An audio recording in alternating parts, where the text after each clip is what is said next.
Puji Tuhan, Shalom Bapak Ibu Saudaraku yang terkasih dimanapun saudaraku berada. Kita bersyukur bahwa kita ada sebagaimana kita ada, itu semua karena anugerah Tuhan. Dan kalau hari ini kita masih ada pun itu semua karena anugerah Tuhan, bukan kekuatan dan kemampuan kita, bukan kuat dan gagahku, tapi semua karena anugerah Tuhan, semua karena oleh Tuhan.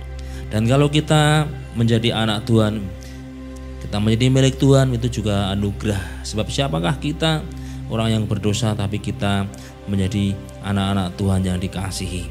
Bahkan bukan itu saja, kita dipanggil menjadi utusan. Saudaraku yang dikasihi Tuhan, kita dipanggil menjadi utusan Kristus yang membawa terang. Itu adalah sesuatu yang istimewa. Kenapa istimewa? Karena sebenarnya kita ini adalah orang berdosa. Tapi ketika kita masih sebagai orang berdosa, kita dipanggil, kita dipulihkan dan diberi kepercayaan. Saudara dikasihi Tuhan, di dunia ini kalau boleh dikatakan sedikit sekali orang yang memberi kepercayaan pada orang yang pernah memusuhinya. Sangat sedikit orang yang memberi kepercayaan, tapi orang itu dulu pernah memusuhinya, pernah mungkin menghinanya, mengolok-oloknya, mengata-ngatai dengan yang tidak baik. Tapi dia dikasih dan beri kepercayaan. Sedikit orang yang punya atau yang mampu melakukan seperti itu. Saudara, kita dulu kalau boleh dikatakan sebelum mengenal Tuhan, kita memusuhi Tuhan. Ketika kita masih menjadi hamba dosa, ketika kita masih melakukan tindakan dosa, pada waktu itu kalau boleh bisa disebut sebagai budak dosa, kita melawan Tuhan, kita melawan hukumnya, kita memberontak. Tapi karena kasih karunia yang begitu besar dari Tuhan, Tuhan turun ke dunia menebus kita. Dan harga penebusan itu sangat mahal.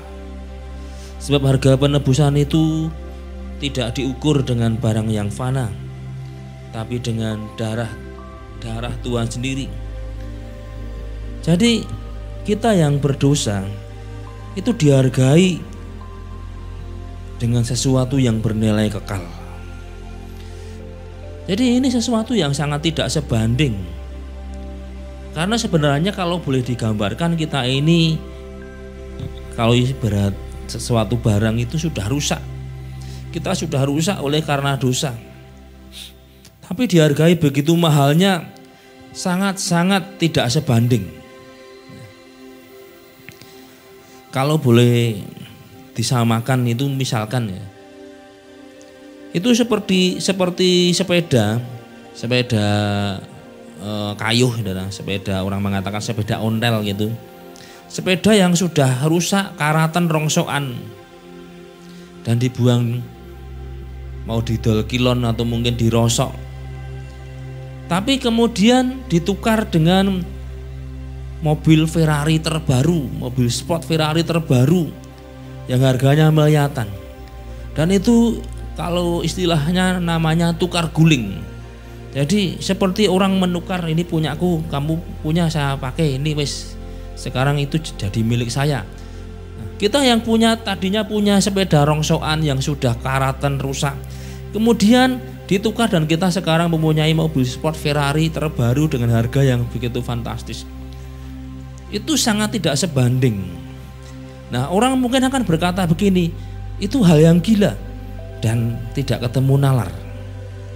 Kenapa? Orang sepeda yang sudah rongsok, karatan, kok ditukar dengan mobil sport Ferrari yang harganya puluhan miliar.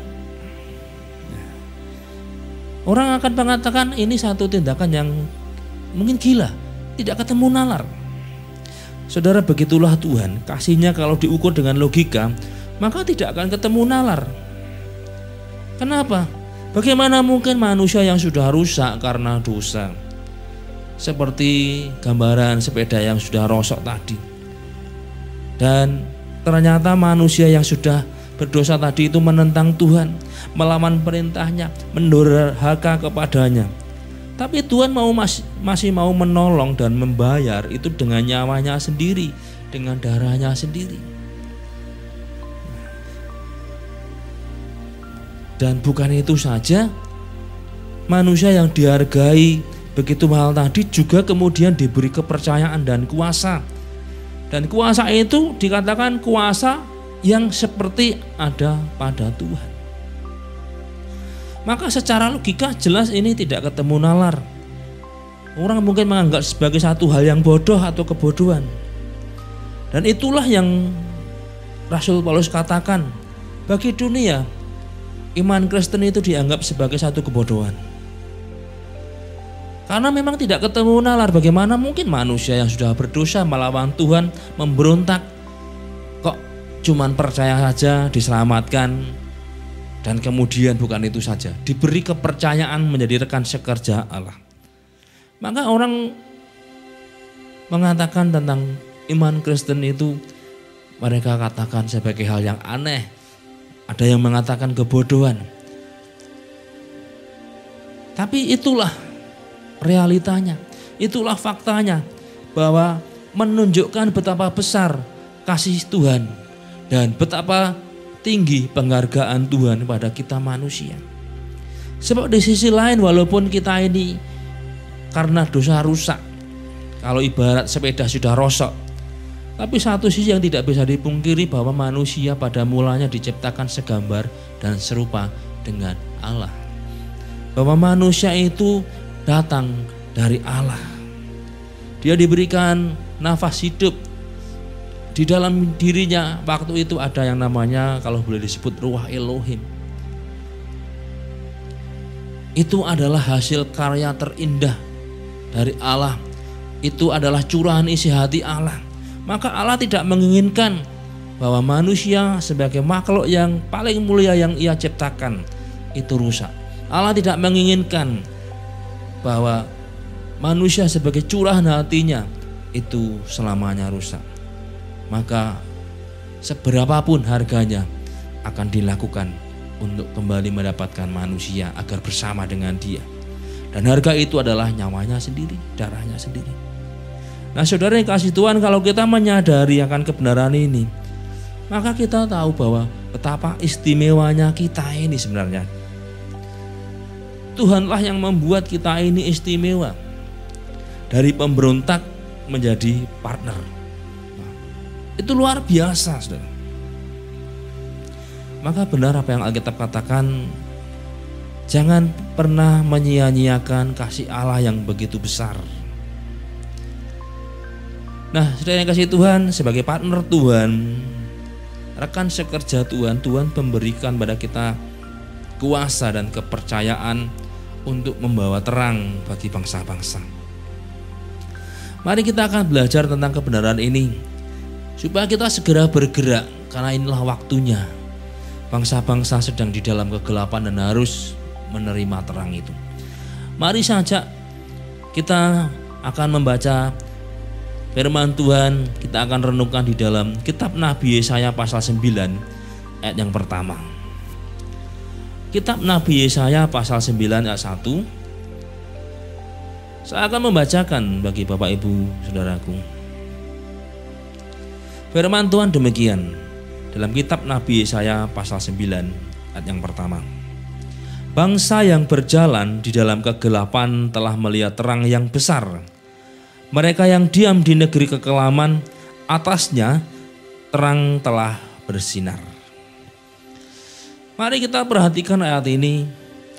Dikatakan bangsa yang berjalan di dalam kegelapan dan mereka yang diam di negeri kekelaman, tapi sudah terbit terang. Dikatakan di sini bangsa yang berjalan dalam kegelapan.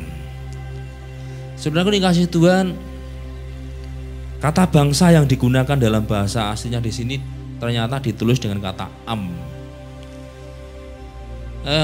Sebenarnya kata bangsa yang lebih umum itu yang biasa dipakai itu adalah Gowi. Nah, Gowi itu merujuk pada bangsa yang kita pahami secara umum, seperti bangsa Indonesia, atau mungkin bangsa Israel, bangsa Mesir, atau bangsa yang lain. Jadi sebenarnya bangsa itu bisa terdiri dari beberapa atau banyak suku bangsa. Kita tidak tahu berapa banyak suku bangsa di Indonesia. Di Jawa saja ini ada beberapa suku bangsa. Tapi semua diikat jadi satu bangsa yang disebut dengan bangsa Indonesia.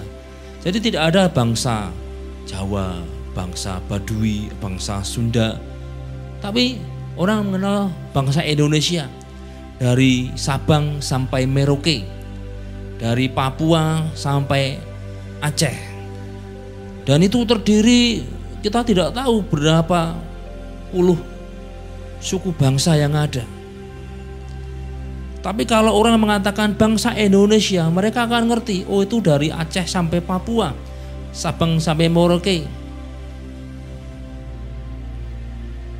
Nah, saudara yang kasih Tuhan, tadi ayat ini ditulis dengan kata am. Am itu lebih spesifik, sebenarnya merujuk pada yang namanya umat kepunyaan. Nah, ini dikenalkan misalkan kepada bangsa Israel dengan Tuhan sendiri. Nah, kita tahu bangsa Israel itu terdiri dari 12 suku yang dinamai menurut keturunan Yakub. Tapi secara spesifik, bangsa Israel adalah milik Allah secara khusus. Israel bukan hanya bangsa yang ada di dunia seperti bangsa-bangsa yang lain, tapi Israel adalah satu bangsa yang dipilih melalui leluhur mereka, yaitu Abraham. Karena di situ ada satu perjanjian secara khusus antara Tuhan dan Israel. Dan melalui perjanjian ini, maka Israel itu menjadi umat atau menjadi milik kepunyaan Allah sendiri. Maka sejak mulai Abraham ada perjanjian, dan perjanjian itu disempurnakan di dalam Kristus. Maka sebenarnya bangsa di sini sebenarnya secara implisit merujuk kepada bangsa Israel sendiri. Tapi sebenarnya kasih Tuhan secara realita juga bahwa bangsa-bangsa yang lain itu sedang ada di dalam kegelapan. Dan jika dikatakan kegelapan meliputi bangsa, maka kita dapat tahu bahwa itu adalah dosa yang sudah menjadi dosa korporat.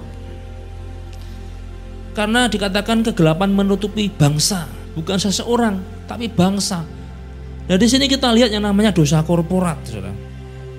Bukan hanya manusianya saja secara pribadi yang berdosa, tapi itu sudah menjadi satu penyakit sehingga banyak orang di bangsa itu berdosa.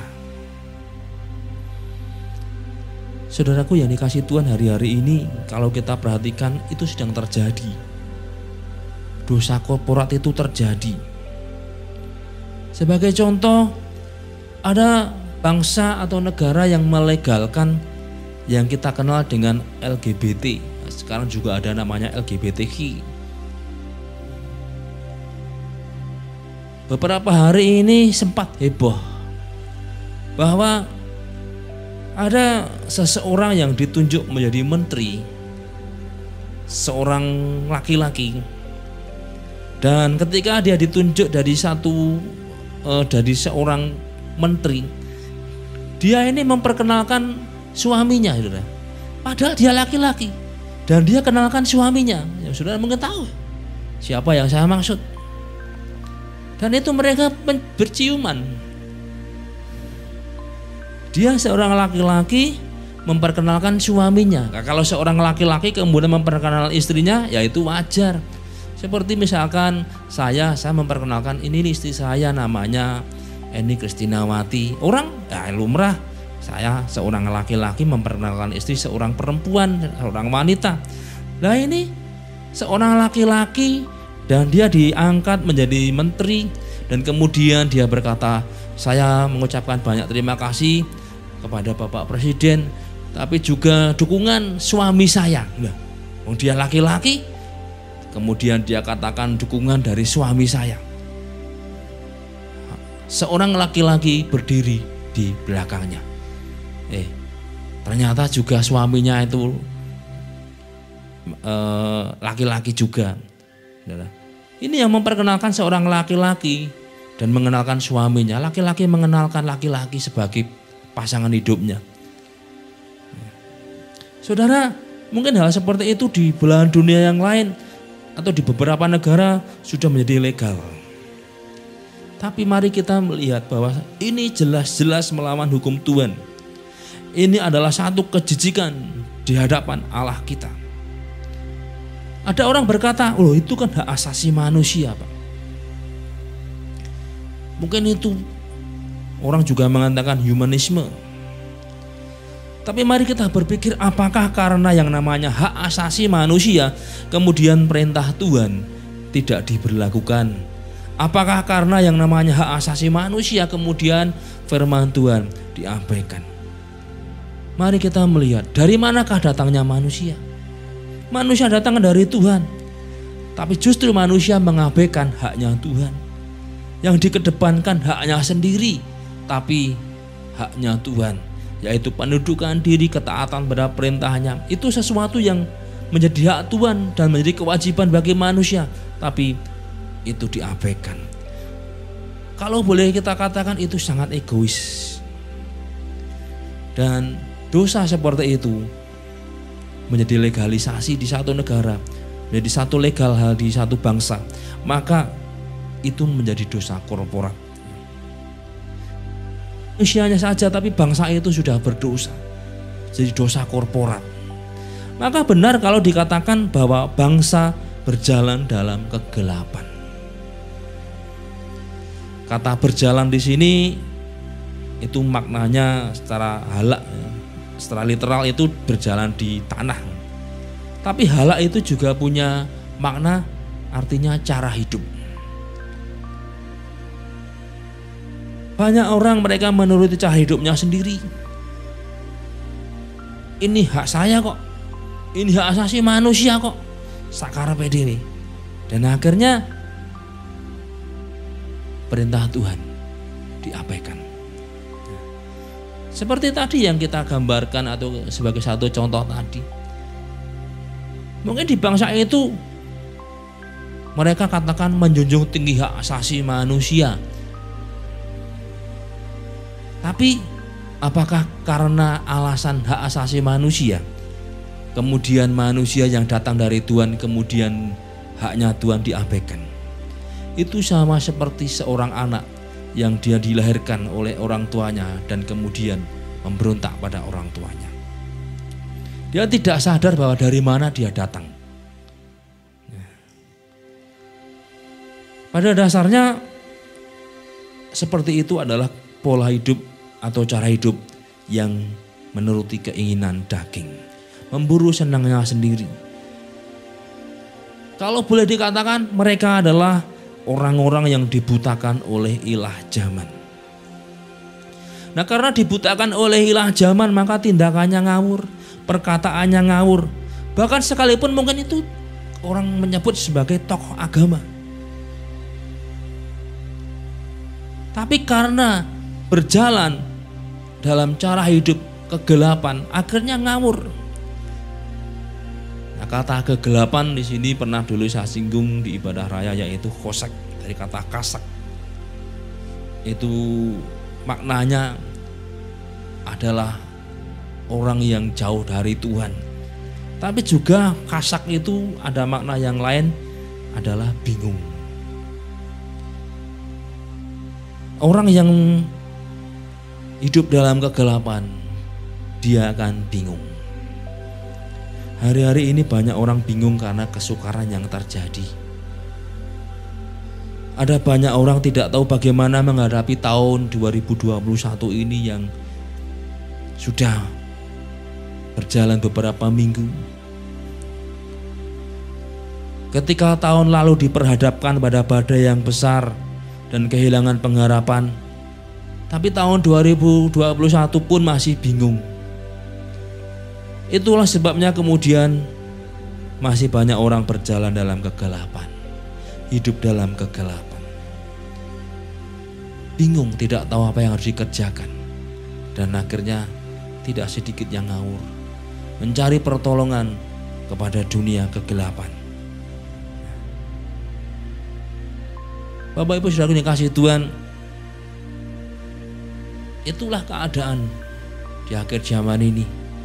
Dunia dalam kegelapan, bangsa-bangsa berjalan dalam kegelapan. Tapi yang kedua dikatakan juga mereka yang diam di negeri kekelaman. Nabi Yesaya mengatakan mereka yang diam di negeri kekelaman. Kata diam di sini atau tinggal di sini itu ditulis dengan kata yasab. Arti kata yasab itu secara literal itu duduk sebenarnya. Orang yang duduk atau tinggal di situ. Tapi yasab itu juga punya makna yang bagus sekali, yaitu habitat. Mereka yang diam dalam kekelaman berarti yang habitatnya dalam kekelaman. Habitat itu adalah lingkungan kehidupan. Habitat ikan itu di air. Habitat mamalia di darat misalkan. Jadi dia tempat hidupnya. Habitat berbicara tentang lingkungan kehidupan. Nah, dalam ilmu sosiologi itu manusia itu sebenarnya mengalami yang namanya korelasi dengan lingkungan. Manusia dapat mempengaruhi lingkungan, tapi juga manusia dapat dipengaruhi oleh lingkungan. Itu adalah hukum sosiologi dan itu adalah sesuatu yang wajar. Karena memang manusia itu adalah makhluk sosial. Tapi permasalahannya adalah kalau seseorang dia ada dalam lingkungan yang buruk, maka dia akan kena pengaruh buruk. Sebagai contoh, saudara,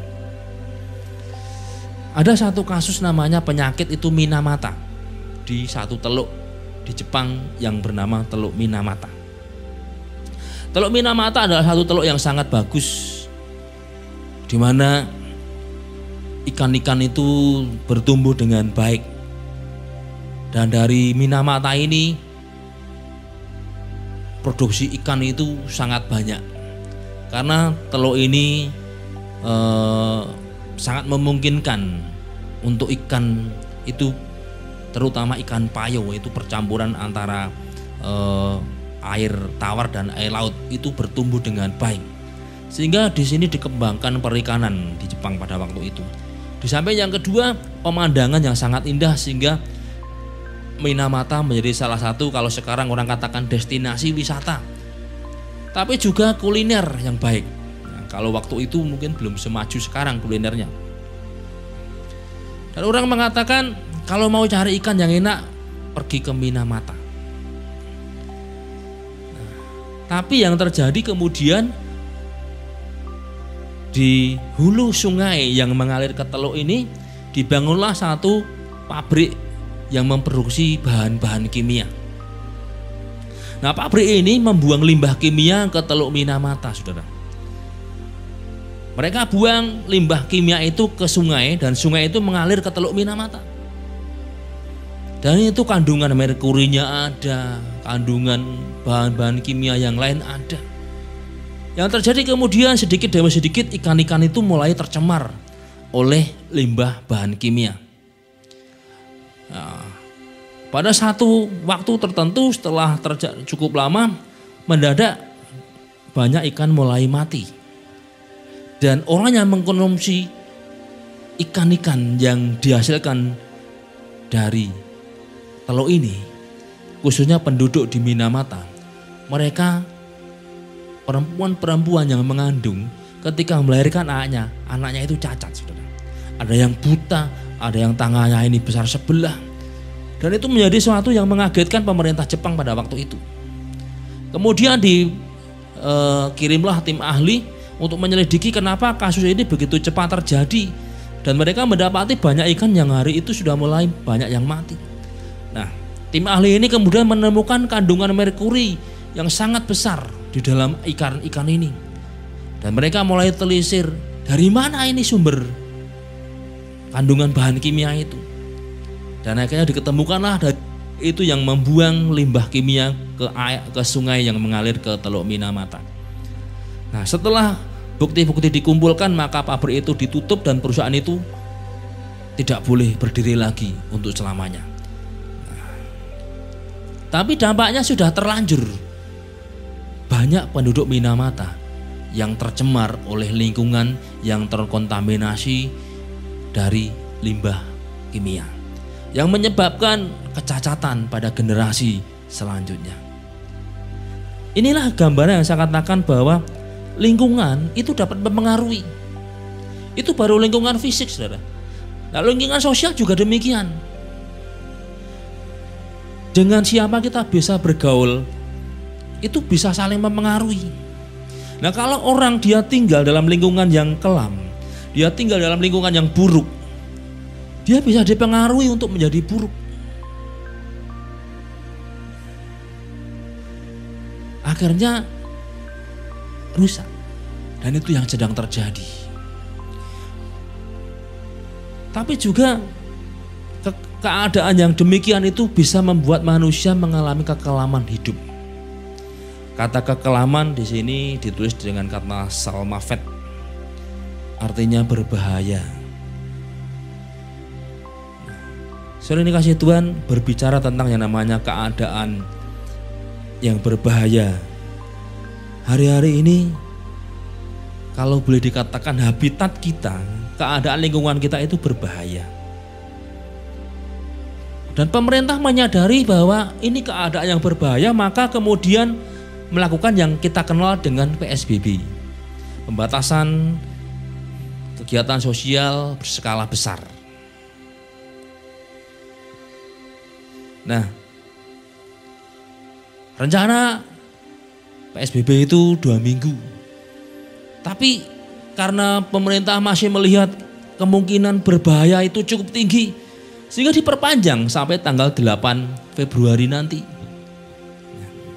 Pertanyaannya, kenapa pemerintah kok udah orang katakan kok tego? Masalah bukan tego, karena apa? Ini lingkungan yang berbahaya dan keadaan ini sedang ditanggulangi. Vaksinasi terus berjalan.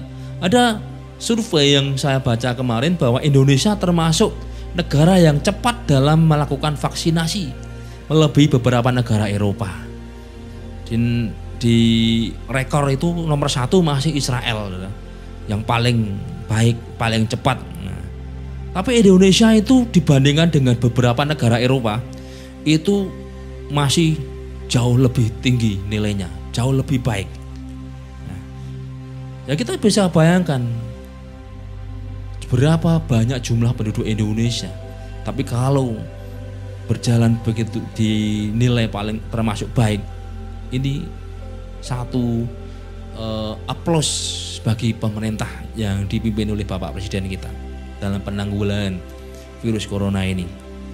Nah, kembali bahwa habitat atau keadaan lingkungan kita ini berbahaya, salmafet. Kenapa? Virus ada di mana-mana. Nah, karena hal ini maka pemerintah mengadakan yang namanya PSBB. Tapi mari kita melihat dampak dari adanya pandemi ini, sudah dikasih Tuhan. Para pelaku usaha besar, para pelaku UKM, unit usaha mandiri, kecil, menengah, itu banyak yang dirugikan dengan adanya pandemi ini. Itu membuat mereka mengalami hidup yang susah, kelam, bahkan putus asa. Kemarin saya mengantar istri saya tapping untuk rekaman syuting ibadah anak di sini. Nah, kemudian saya mengajari sebentar drum anak saya, Jason.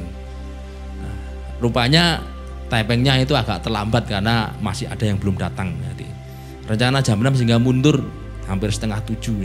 Ya, kemudian saya mengajak anak saya pergi ke area Kabupaten Boyolali sekitar kurang lebih jam 6 gitu saya sudah berangkat. Nah, kemudian hanya muter gitu, terus kemudian saya beli ke itu makanan kecil. Hanya beberapa orang di situ dan kemudian saya pulang. Tapi dalam saya perjalanan meh ke mobil itu ada seorang ibu-ibu yang berjualan keliling, saya tidak tahu apakah itu jualan pentol atau apa. Dia berkata begini, "Wes keadaane kaya ngene udan teko kene ora enek umat gitu." Saya pikir ora enek umat itu apa, kenapa enggak ada orang. Saya ketika mendengar itu dalam hati saya juga, Tuhan nek kayak ini terus kasihan nanti dia ini ibu-ibu yang jualan pakai motor, pakai apa kotak di motornya di belakang itu, entah dia jualan pentol atau apa, saya juga nggak tahu karena kira-kira sudah hampir 6:30 atau mungkin sudah 6:30 malam. Nah, saya sambil sembari menunggu istri saya syuting untuk sekolah minggu. Di situ saya cuma mendengar, wes keadaan koyo ngene udan sisan teko kene ora enek umat gitu ya. Pikir-pikir ora enek umat, nggak ada orang. Banyak orang mereka mengalami yang namanya kerugian dari keadaan seperti ini. Pembatasan jumlah orang yang duduk makan hanya pada jam tertentu dan kemudian hanya boleh dibungkus. Dan itu membawa dampak. Jadi inilah yang kita katakan di hari-hari terakhir masa susah. Mereka boleh dikatakan melewati tahun 2020 itu dengan susah payah, tapi di tahun ini mereka tidak ngerti apa yang akan terjadi, kelam hidupnya. Bisa jadi nanti keadaan di tahun ini juga akan semakin kelam, ibarat berjalan dalam lembah bayang-bayang maut. Tapi satu hal yang dapat menjadi penghiburan bagi kita adalah ada terang. Ada terang, dan dikatakan terang itu bagi bangsa. Ketika ada dosa korporat, maka ada terang bagi bangsa. Ketika ada kekelaman dalam bangsa, maka ada terang bagi bangsa. Dalam hukum alam kalau ada gelap dan kelam, maka kemudian dinyalakan terang, maka gelap itu akan pergi. Karena semua akan kalah oleh terang. Terang telah terbit, demikian dikatakan. Ada pertolongan, ada jaminan pertolongan orang yang di dalam gelap tadi ketika terang dinyalakan, dan terang itu adalah Tuhan Yesus. Tuhan berkata, "Akulah terang dunia." Ketika kita membawa Tuhan, yaitu terang kepada orang yang mengalami kelam tadi dalam hidupnya, maka mereka akan mengalami yang namanya pertolongan. Kegelapan yang meliputi mereka akan disingkapkan sehingga mereka yang di dalam gelap, yang di dalam kelam akan melihat terang, akan melihat pertolongan, akan melihat jalan. Kalau orang di dalam gelap gulita, dia tidak bisa melihat jalan. Demikian juga dengan kehidupan yang dalam kekelaman, dia tidak mengerti jalan keluar. Tapi ketika terang itu datang, maka mereka mengerti, oh jalannya kudunya harus seperti ini. Dan terang itu Tuhan percayakan kepada kita untuk membawa terang bagi mereka yang di dalam kegelapan tadi. Bagian kita adalah menjadi pembawa terang bagi sekitar kita, bagi habitat di mana Tuhan taruhkan kita untuk menerangi habitat tadi. Keadaan di mana kita ditaruh Tuhan supaya dipulihkan. Kita adalah pembawa terang bagi bangsa. Dan kita diberi kuasa dan otoritas oleh Tuhan.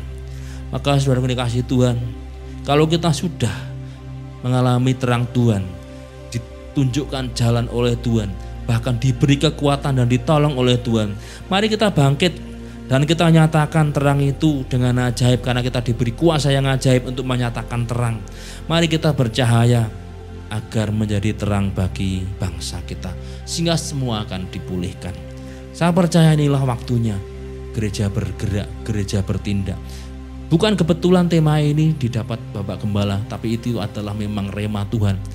Ketika keadaan pandemi terjadi, banyak orang mengalami kekelaman, dan Tuhan sudah menolong kita, Tuhan sudah membawa kita dalam terang. Maka ya sekarang bangkit supaya kita menjadi pembawa terang bagi bangsa kita.